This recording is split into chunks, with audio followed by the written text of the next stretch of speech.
샬롬 두 번째 시간입니다. 역사가 없는 나라는 이 세상에 존재하지 않죠. 근데 하나님께서 이스라엘을 부르셔서 세상에 많은 나라들이 보는 데서 하나님께서 샘플로 삼으셨습니다. 하나님께서 부르셨어요. 그러니까 성경에 미국이나 베트남, 영국, 중국 이런 나라들에 대해서는 디테일하게 예언되어 있지 않아요. 근데 이스라엘에 대해서는 하나님께서 아주 디테일하게 예언되어져 있어요. 근데 그 예언이 예수님 태어나시기 전 구약에뿐만 아니라 현 시대에 2019년을 살고 있는 지금 이 시대까지도 하나님께서 말씀하신 그 예언이 그대로 이루어지는 게 성경에 기록되어져 있습니다. 그러면 왜 많은 나라 중에 하나님께서는 이스라엘을 택하셨을까요? 그것이 성경 신명기 7장 7절에 기록되어 있더라고요. 신명기 7장 7절을 보면 여호와께서 너희를 기뻐하시고 너희를 택하심은 너희가 다른 민족보다 수요가 많은 연고가 아니라 너희는 모든 민족 중에 가장 적으니라. 네, 하나님께서 택하신 이유가 이스라엘을 택하신 이유가 수요가 많은 연고가 아니라 모든 민족 중에 가장 적기 때문에 그러니까 주님을 의지할 수밖에 없는 그런 나라예요. 너무 작은 나라. 그래서 하나님이 이스라엘을 택하셨어요.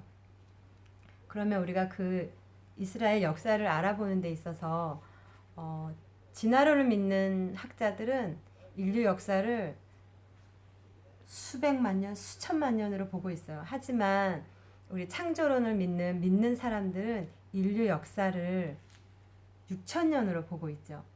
지금이 2019년도인데 예수님 태어나시기 전 BC 기원전 기원후로 봤을 때 6천년으로 보고 있어요. 그래서 아담의 대략 BC 4천년경 그리고 노아가 대략 BC 3천년경 아브라함이 BC 2000년경 모세가 BC 1500년경 그러니까 정확한 날짜는 사실 있어요. 근데 이렇게 하면 좀 헷갈리니까 제가 대략 이렇게 얘기를 한 거예요.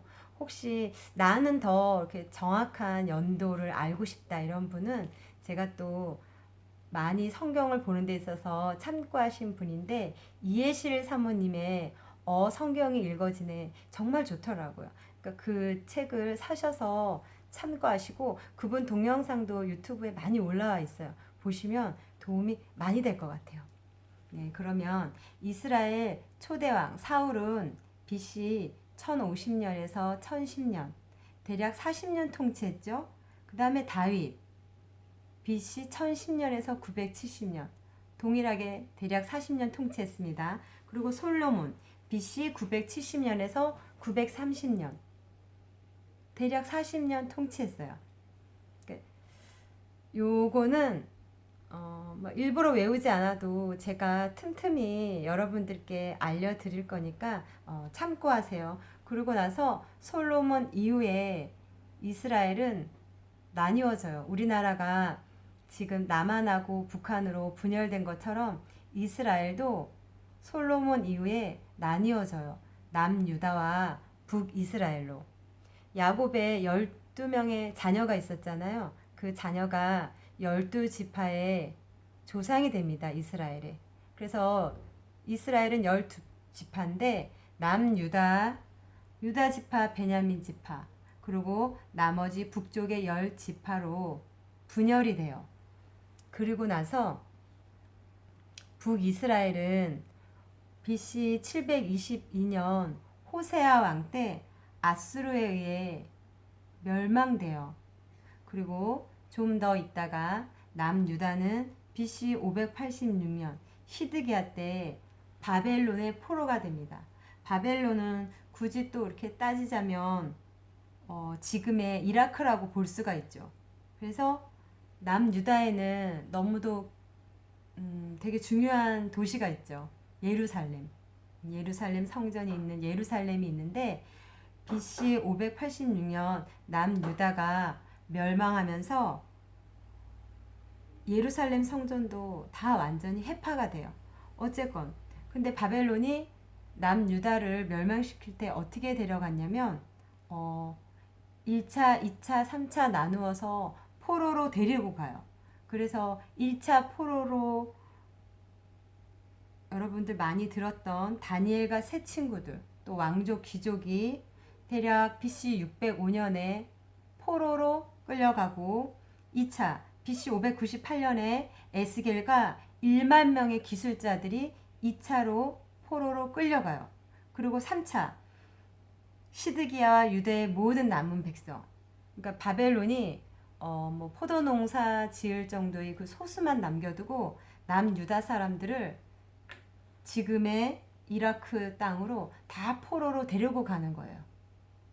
이스라엘 역사가 우리나라하고 좀 비슷한 부분이 있어요. 우리나라가 남한하고 북한으로 갈리어진 것처럼 이스라엘이 남유다와 북이스라엘로 나뉘어졌는데, 북이스라엘은 아수르에 의해 멸망이 되고 남유다는 바벨론에 의해 포로로 끌려가는구나, 끌려갔구나, 그렇게 기억을 하시면 돼요. 그래서 이스라엘이 바벨론으로 끌려갔는데, 거기서 그러니까 몸은 이제 바벨론, 지금의 이라크 땅에 있는데, 거기서 페르시아 제국이 그 시대에 엄청 제국이 커지죠. 그래서 바벨론 제국을 삼켜버립니다. 그래서 이스라엘 민족은 바벨론 땅에서 바벨론의 지배를 받고 있다가 페르시아의 지배를 받게 되는 거예요.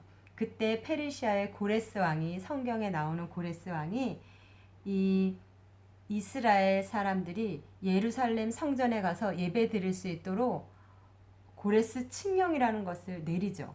그래서 이때도 3번에 걸쳐서 이스라엘 민족이 예루살렘으로 가요. 사실 예루살렘 성전은 제1성전 솔로몬 성전이 7년 6개월에 걸쳐서 정말 화려하고 엄청나게 솔로몬 성전이 지어졌는데, 남유다가 멸망할 때 완전히 그 성전이 회파가 돼요. 그래서 그 예루살렘 성전에 터만 남도록, 성전은 하나도 없고 그 터만, 예루살렘 성전 터만 남도록 그렇게 해파가 됐는데, 포로로 끌려갔던 이스라엘 백성이 1차 수룹바벨, 2차 에스라, 3차 총독 느헤미야에 의해서 다시 수룹바벨 성전으로 재건이 돼요. 그게 제2성전 수룹바벨 성전, BC 516년이네요.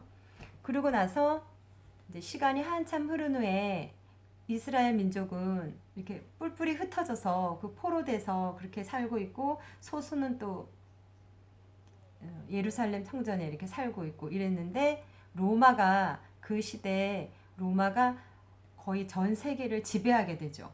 그래서 그때 헤롯, 우리가 많이 들었던 헤롯 대왕이 하여간 요건 또 역사적인 사건이 따로 있어요. 다음에 제가 또 얘기 전해드릴게요.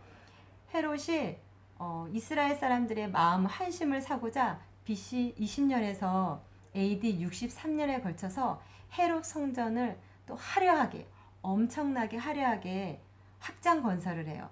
근데 이때 이 헤롯 성전을 보신 분이 예수님이세요. 근데 예수님께서 이 어마어마하게 확장된 이 헤롯 성전을 보시고 저 성전이 돌 하나도 남지 않고 다 해파될 것이라 말씀하셨어요. 근데 정말로 AD 70년 로마의 티투스에 의해서 이 헤롯 성전도 완전히 돌 하나 남지 않고 다 해파됩니다.